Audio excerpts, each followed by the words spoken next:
What's going on, everybody? Welcome to GmiasWorld, and I got very, very exciting news. Denzel Ward is going to get the upgrade that we also thought that he would get because of his 2 picks in his debut with the Cleveland Browns, even though it ended in a tie. Let's just be honest. It's the Browns. What do you expect? All right, so he's going to be an 84 overall. He's probably going to get chem for me to an 85. You're going to be able to find it in this section around 2 p.m. Eastern Standard Time on 9/11. So we're going to go over some of the things that I'm looking forward to doing with my team. You're going to notice a lot of new players that I'm going to be explaining in a lot of videos coming soon. One of the main ones being Xavier Rhodes. Okay, the whole story behind why that happened and how I ended up getting him. If you want to know about it sooner than later, you're going to have to like this video. I'm going to need 200 likes. If I get 200 likes, I'm going to give you the story of Xavier Rhodes and how he ended up being on the squad and what's going on with that. But I'm going to touch on a couple things, though. Lattimore has been reduced to, going into the slot based on his performance against Mike Evans last Sunday with the Tampa Bay Buccaneers. We'll talk about that also in another video. You guys, it depends on how fast you like the video. You're going to get so much content today, you won't even realize it, man. Also, I want to definitely give a sincere, heartfelt, thoughts and prayers to the people that were involved in 9/11, whether family members, being here now. It means so much to me. Being from New York, being around the area when that actually happened, not directly in New York City, but just being able to see the smoke so clear from where I was, okay? It was a very, very ridiculous, outrageous situation that happened, and we have so many heroes that we should be very, very thankful for. The NYPD, the firefighters, the EMTs, all those people, man, the way that they came out and supported all these people and got us out of there when we needed it the most. It was, definitely needed, man. So shout out to all of you guys, for you and your family members, man. Nothing but love from GmiasWorld. This guy right here, Denzel Ward, right? He's going to go to an 84, and like I said, he's going to be chem to an 85, okay? So he's going to get a 90 speed. They're giving him a +2. He has a lot of other additions we're going to talk about, okay? So primarily what I really want to discuss with you guys about what's going on with this is this, right? When you look at the fact that agility is something that's going to be very, very important, they've increased his agility to 90. Okay, his jumping is an 87. Play rec went up to 67. That's going to be chem to 68. All right, I believe, or 69. One of those things, depending on how it chems with the lockdown chemistry. The zone coverage for his base card has jumped to 78, which will probably give us 8. It's going to give us 81 for him in the game because we get +3 more. Okay, so that's going to be 81, and then his man coverage is at 83, so that's going to be +3 more. That's going to be at 86. All right, so he's going to fit in quite nicely as an 85 overall. That 90 speed, for a lot of you guys that like to run the nickel blitzes off the edge and stuff like that, it has been toned down, but that's something that you guys can look forward to utilizing, okay? The 90 acceleration and stuff like that, if you want to blitz him off the edge.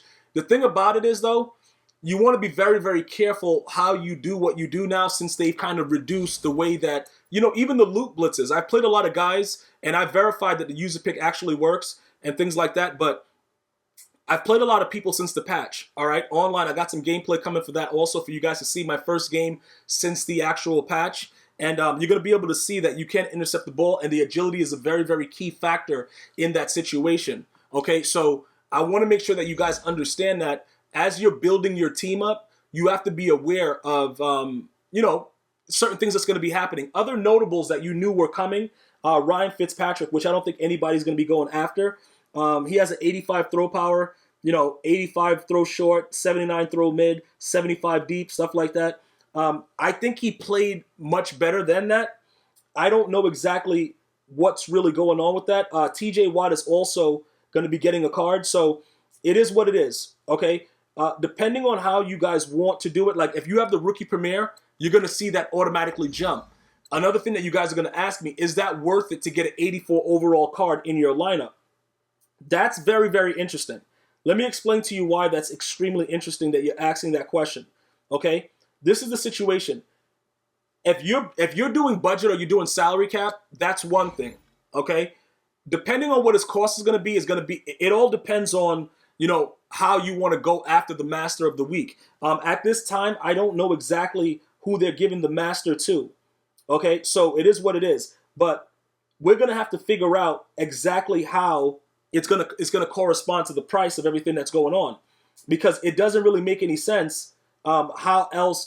What are they gonna do as far as the price ranges go? for the most part, the team of the weeks have been very, very reasonable with price. Okay, so I do see a Miles Jack that's a 90 overall, for the defensive player. I'm still at this time not seeing the actual offensive player that's going to be the master. Okay, so with that being said, as we gauge what the prices are, we have to figure out this. This is the situation, right? We have to figure out, okay, so they gave it to Emmanuel Sanders. And I don't understand why Emmanuel Sanders, because this just came in. It's like breaking news as I'm going on right now. I'm seeing that EA Sports Mutt just released this information. Somehow, some way, Emmanuel Sanders got it over Aaron Rodgers. And I think that that's genius. Let me tell you why.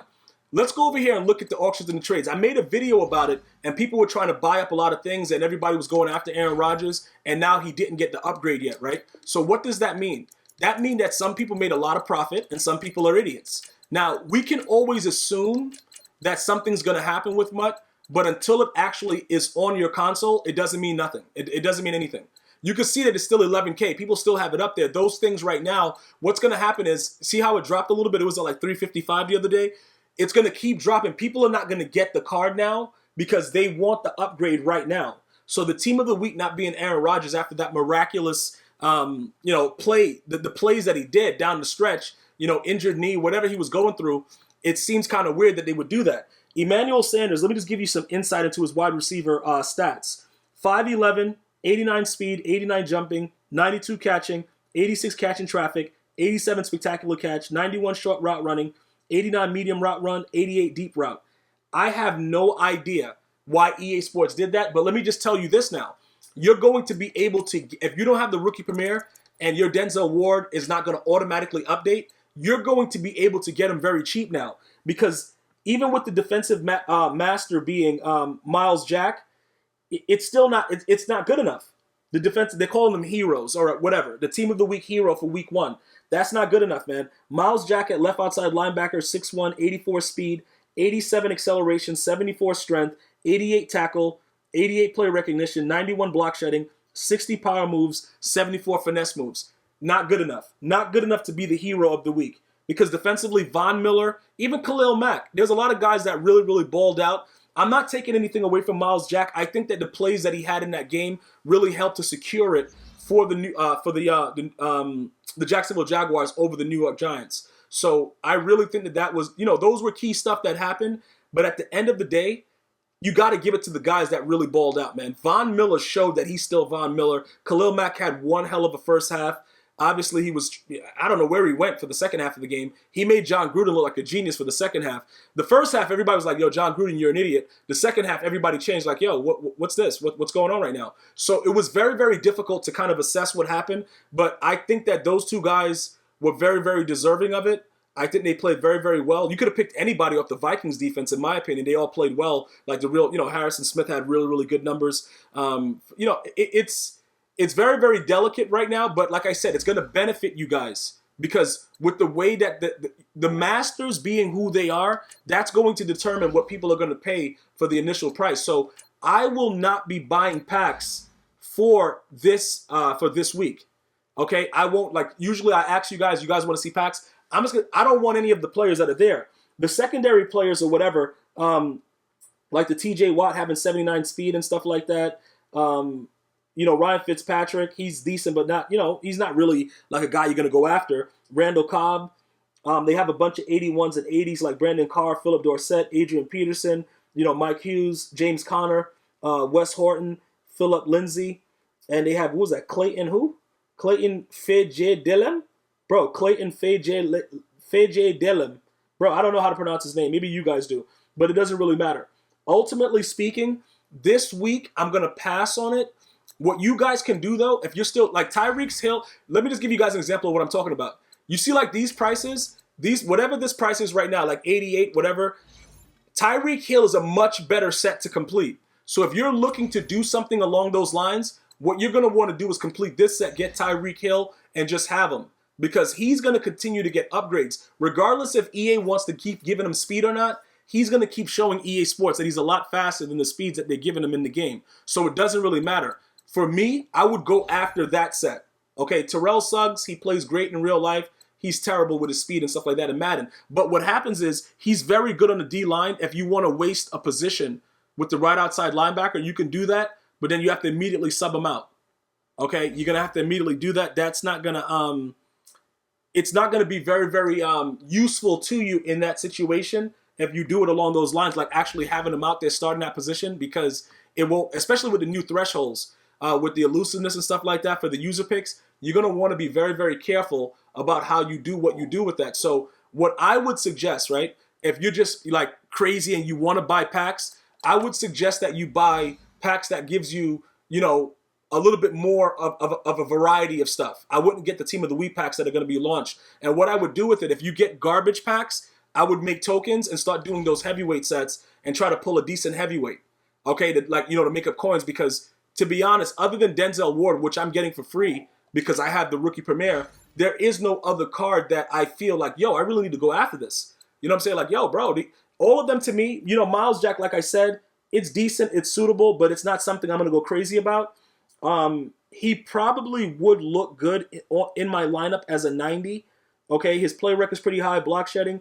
So as a 90 overall for me, I could probably utilize him.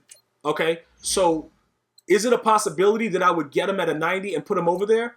Yeah, you know, I could do that. You know, he's faster than Nigel Bradham. Let me see what's going on with this. Hold on, let's just check his numbers. He has an 80 speed. This guy has an 84 speed. Okay, 74 strength this guy has, 88 tackle, 88 play rec.